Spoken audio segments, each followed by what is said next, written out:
The year was 1912, a time when life was simpler, or so it seemed. Villisca, Iowa, nestled in the heartland of America, was a small, close-knit town where everyone knew each other's names, their families, and their stories. It was a place where gossip traveled faster than the wind. Life moved with the seasons, dictated by the rhythms of planting, harvesting, and the changing weather. The biggest excitement was the passing train, a symbol of connection to the wider world, or a dramatic summer storm that rolled across the prairie. Doors were left unlocked, a testament to the trust that permeated daily life. The community thrived on shared values of faith, honest hard work, and a deep-seated sense of safety and security. Neighbors helped neighbors, and community bonds were strong. Main Street bustled with local businesses, each one an integral part of the town's identity. And the Presbyterian Church was more than just a place of worship. It was the very heart of social life, a gathering place for families and friends. Children played freely until dusk, their imaginations running wild in the fields and streets. Their laughter echoed through the peaceful evenings, a soundtrack to a seemingly idyllic existence. The townspeople, secure in their routines and relationships, believed they were insulated from the dangers and darkness of the outside world. But as June arrived, bringing with it the promise of long summer days, an unseen darkness crept closer, a shadow lengthening over their peaceful haven. It was a human evil, patient, cold, and calculating, lurking just beyond the edges of their awareness. No one suspected that their sense of security was merely an illusion, a fragile bubble about to be brutally shattered. Sunday, June 9th, 1912, dawned bright and ordinary, a day like any other in the small town. Families dressed in their Sunday best-attended church services, hymns filling the air. The air was full of the promise of summer, of picnics and laughter and long, warm evenings. But as night fell, casting long shadows across the town, a chilling stillness, an unsettling quiet settled over the Iowa town, masking the horror that was about to unfold. The town slept, unaware of the danger lurking in the shadows. Little did they know that a monster, cloaked in darkness, was already among them, its intentions unspeakable. By morning, Villisca would be forever changed, its innocence lost. Its name would become synonymous with one of America's most haunting and enduring unsolved mysteries, a chilling reminder of the darkness that can lurk beneath the surface of even the most peaceful communities. The peaceful town was about to become the setting for an unimaginable horror, a nightmare that would forever stain its history. In the quiet, unassuming town of Villisca, Iowa, in the year 1912, lived the Moore family. They were not just residents, they were deeply woven into the fabric of the community, respected and beloved by all who knew them. Their presence brought a sense of stability and warmth to the small town. At the head of the Moore household was Josiah Moore, a man of ambition and integrity, a successful businessman.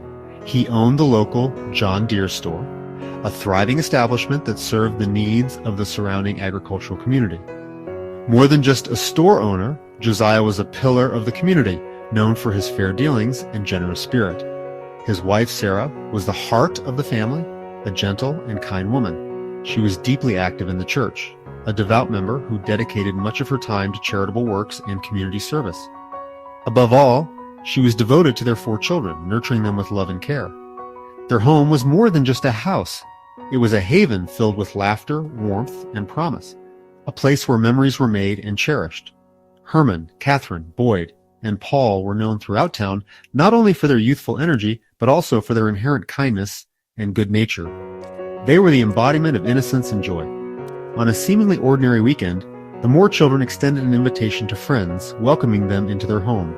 Lena and Ina Stillinger, 2 sisters, were invited for a sleepover after the conclusion of the church's annual Children's Day program, a joyous occasion filled with songs and celebration. The Stillinger sisters, known to be close friends of the Moore children, were welcomed into the Moore home with open arms, treated as if they were part of the family. It was an innocent gesture, a simple act of childhood friendship and camaraderie, a moment of pure, unadulterated joy. Little did anyone know, no one could have possibly foreseen, that this seemingly harmless invitation would unknowingly seal their fate, casting a dark shadow over their lives. The Moore house, once a sanctuary of peace and tranquility, a place of refuge and security, would soon become the scene of an unimaginable tragedy, a horrific event that would forever stain its history. This tragedy would haunt the town of Villisca for generations to come, leaving an indelible mark on its collective memory. 8 innocent lives, each full of potential and hope, would be tragically lost in a single horrifying night, their dreams forever extinguished. The town's sense of safety, its innocence, would be shattered beyond repair, and a pervasive sense of fear would grip the community, never to fully dissipate. June 9th began with excitement, the annual Children's Day program at the Presbyterian Church. Sarah Moore co-directed the event, and her children, along with Lena and Ina, performed for a proud congregation. The church was filled with music, laughter, and community spirit. After the program ended around 9:30 p.m., the Morris and Stillinger sisters walked home together under the night sky. Back at the Moore house, Sarah likely prepared a snack before sending the children to bed. Josiah and Sarah retired to their room. The children and guests settled upstairs. The house grew quiet, lights flickering out one by one. It was the last peaceful night the town would know. No one suspected that darkness was about to descend.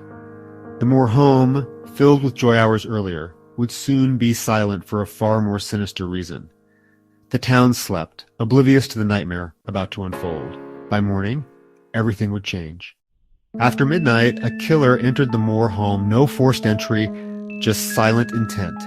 He took Josiah's axe from the yard and moved through the house in darkness. Josiah and Sarah were murdered in their sleep, never given a chance to cry out. The killer then crept upstairs, ending the lives of the 4 more children and the Stillinger sisters with the same brutal efficiency. 8 lives were extinguished in minutes. The killer covered the victims' faces and draped cloths over mirrors, as if hiding from his own reflection. He left behind bizarre clues, a slab of bacon, a wiped but bloody axe, and locked the doors as he vanished. The house was left in eerie silence, a scene of unspeakable carnage. By dawn, the Moore home was a tomb, its secrets locked inside. Villisca would never be the same. Monday morning, neighbor Mary Peckham noticed the Moore house was unusually quiet. Concerned, she knocked, peered through windows, and finally called Josiah's brother, Ross. Ross arrived, unlocked the door, and stepped into a house filled with dread. He found the bedrooms dark, the air heavy, with a metallic scent. Realizing something was terribly wrong, he summoned Marshal Henry Horton. Horton's search revealed the full horror: 8 bodies, brutally murdered. News spread instantly. Hundreds gathered outside, the town's peace shattered. Shock turned to grief, and grief to fear. The Moore home, once a symbol of happiness, was now a crime scene. The massacre stunned the once peaceful town, leaving the community reeling. The nightmare was now reality. The town's innocence was lost in a single morning. The investigation was chaos from the start. Crime scene preservation was unheard of. Townspeople flooded the Moore house, contaminating evidence. Objects were touched, footprints erased, and even souvenirs taken. The murder weapon, a bloodied axe, was found, but clues were scarce. Autopsies confirmed all 8 victims died from blunt force trauma. Lena Stillinger's body suggested a possible sexual motive, but no evidence was found. Investigators were left with rumors, theories, and little else. Detectives from across the country chased leads, but the trail went cold. Jurisdictional disputes and professional rivalries only muddied the case further. With no clear motive or suspect, the investigation stalled. The killer had vanished, leaving only questions and fear. The Villisca Axe Murders became one of America's most confounding unsolved crimes. With no physical evidence, suspicion fell on several figures. Frank Jones, Josiah's former employer and rival, was rumored to have a grudge and possible motive. William Blackie Mansfield, a suspected serial killer, was linked to similar crimes, but never convicted. Reverend George Kelly, a mentally unstable preacher, confessed but later recanted. His guilt remains debated. Some believed a transient hopping trains committed the crime, explaining the killer's disappearance. The man from the train theory suggests a serial killer targeting families near railroads.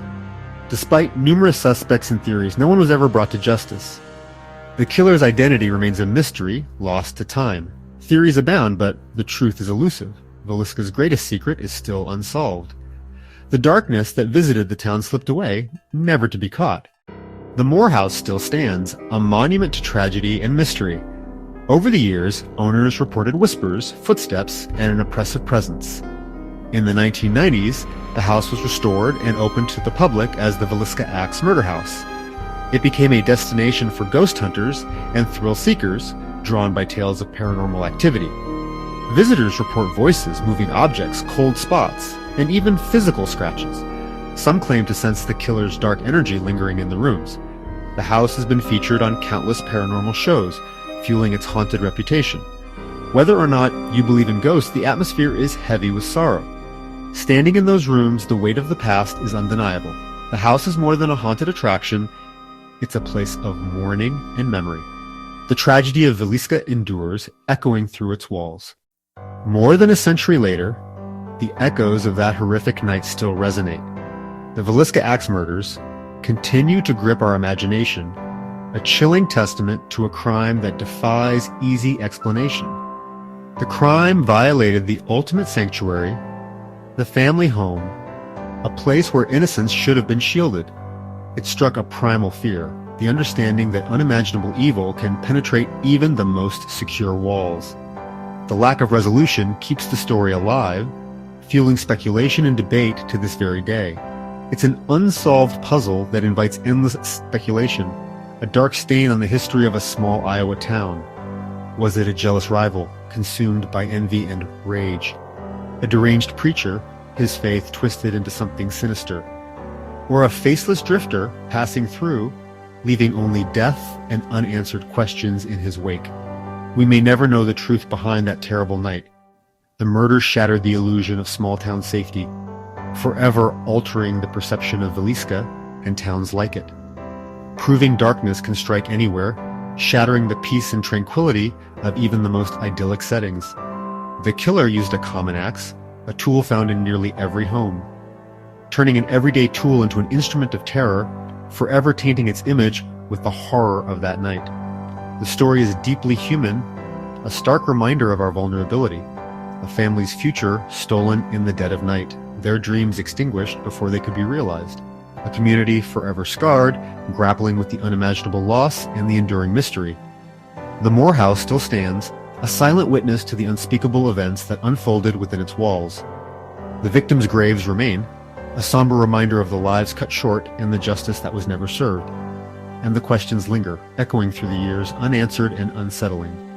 As long as the mystery endures, refusing to yield to time or reason, so does the haunting, a persistent presence that refuses to fade away.